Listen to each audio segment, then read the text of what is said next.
दिक्कत नहीं है।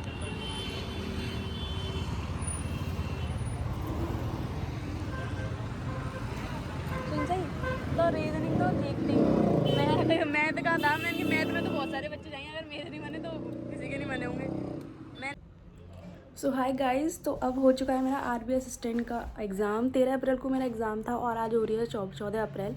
तो मैं थोड़ा लेट हो चुकी हूँ पोस्ट करने में, बट मेरा एग्ज़ाम हो चुका था क्योंकि रात की शिफ्ट थी मेरी, सॉरी शाम की शिफ्ट थी मेरी, और 4:30 बजे का रिपोर्टिंग टाइम था। हम लोग वहाँ पहुँच गए थे टाइम से सेंटर, तो सेंटर की मैं वीडियो पूरी शूट नहीं कर पाई हूँ और निकलने के बाद भी इतना रश रहता है तो हम शूट नहीं कर पाए थे। अगर मैं बात करूँ भीड़ की तो ज़्यादा भीड़ नहीं थी वहाँ पर, और बहुत कम ही बच्चे थे जब मैं गई थी। फिर हम सब ने एंट्री ले ली, लाइक मैंने 4:45 बजे एंट्री ली थी और शायद 5 बजे से एग्ज़ाम था, नहीं 5:30 बजे से एग्ज़ाम था और वो 6:30 बजे तक चला था कुछ, तो आने में मुझे रात हो गई थी तो मैं वीडियो शूट नहीं कर पाई थी।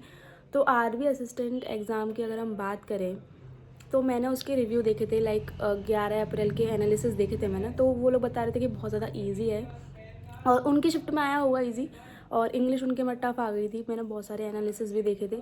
बट मैं अपने एग्ज़ाम की बात करूँ तो सबसे पहले हम लोगों को वहाँ जाके हमारा सारा वेरिफिकेशन वगैरह कर दिया था उन लोगों ने और सब कुछ हो चुका था। फिर मैं अपनी सीट पर जाके बैठ गई थी, तो आधा घंटा था पेपर स्टार्ट होने में। फिर पेपर स्टार्ट हुआ था, सबसे पहले इंग्लिश आई थी।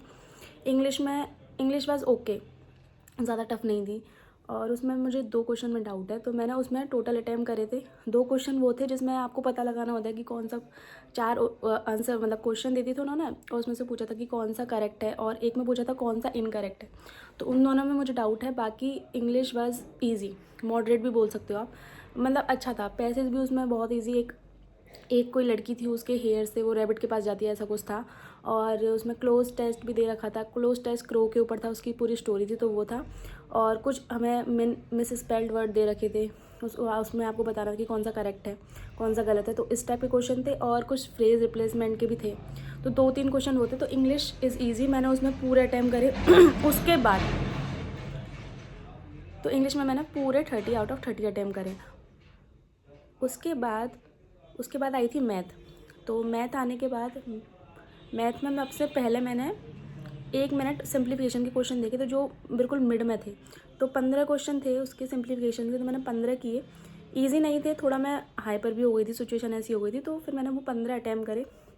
15 के बाद फिर उसके जस्ट बाद ही डीआई थी। डीआई भी बहुत ज़्यादा ईजी थी, बट हाँ मुझे लगता है उसमें कोड करने में बच्चों को बहुत टाइम लगा होगा, और जिन्होंने अर्थमेटिक पहले बनाई होगी तो वो कुछ 60 और 80 के बीच में था, तो उसको कोड करने में थोड़ी दिक्कत आ सकती है लोगों को जो बिगनर हो। तो मैंने वो कर दिया। तो 5 या 6 क्वेश्चन उसके थे, तो आई थिंक 20 या 21 वो हो गए। फिर मैंने अर्थमेटिक के 3-4 क्वेश्चन लगाए। रॉन्ग नंबर सीरीज़ का मेरा सिर्फ एक ही बन पाया था, बाकी मेरे नहीं बन पाए थे। 3 क्वेश्चन थे। रॉन्ग नंबर सीरीज़ कुछ ज़्यादा ही अलग आ गई थी हमारी शिफ्ट में कुछ अलग ही आ गई थी। अर्थमेटिक के क्वेश्चन थोड़े अलग लेवल आए थे। मैं ये नहीं बोलूँगी कि ज़्यादा टफ थे, बट हाँ टाइम को देखते हुए वो टफ थे, बट इतना टफ नहीं था। बट मैंने उसमें जहाँ तक मेरे को याद है मैंने उसमें 31 अटैम्प्ट करे। उसमें 2-3 गलत हो सकते हैं क्योंकि मैंने 1-2 में तुक्का मारा है, बट एक्यूरेसी की बात करूँ तो आई थिंक 28 और 29 मेरे ठीक होंगे। तो मैंने 31 उसमें अटैम्प्ट करे। तो मैथ मॉडरेट था, बिल्कुल भी ईजी नहीं कह सकते हो आप, अगर आप तैयारी करो तो आपको पता होगा, बट ऐसा भी नहीं था कि बहुत ज़्यादा टफ था। तो मैंने उसमें 31 ही अटैम्प्ट करे। उसके बाद खुली रीजनिंग में मेरा पज़ल आए थे, बहुत ईजी पज़ल थे। तो वो मतलब ऐसा नहीं था कि, मतलब कुछ लोग बोल रहे थे कि आप लोगों को लिखना नहीं है उससे बन जाएगा, तो मेरा एक पज़ल तो बिना कंडीशन लिखे बन गया था। तो एक तो मेरा बिना कंडीशन लिखे बन गया था, बट बाकी में मुझे कंडीशन लिखनी पड़ी थी, तो पज़ल बन गए थे। फिर मैंने एलिमेंट वाले क्वेश्चन बाद में करे थे, लाइक जो अल्फ़ा न्यूमेरिक सीरीज़ आती है वो मैंने बाद में करा था। और कौन सा था क्वेश्चन, और हाँ, और वो क्या कहते हैं उसे, इनइक्वालिटी भी आई थी मेरे में। तो इनइक्वालिटी बहुत ईजी थी, वो मेरी जल्दी हो गई। तो रीजनिंग में मैंने 35 आउट ऑफ 30 अटैम्प्ट करी, जिसमें एक क्वेश्चन आया था वर्ड फॉर्मेशन वाला, तो उसमें मेरा कोई वर्ड नहीं बना था, बट फिर भी मैंने वो अटैम्प्ट करा। तो 35 आउट ऑफ 35 मैंने रीजनिंग में अटैम्प्ट करे। तो रीजनिंग वॉज वेरी ईजी। तो पूरे पेपर में सबसे ज़्यादा ईजी मुझे रीजनिंग ही लगी, और आप बोल सकते हो तो मेरा टोटल अटैम्प्ट जो हुआ है वो है 96। और मुझे लगता है कि जो मेरी शिफ्ट का पेपर आया था वो मॉडरेट था, ना ही ज़्यादा ईजी था ना ही ज़्यादा टफ था।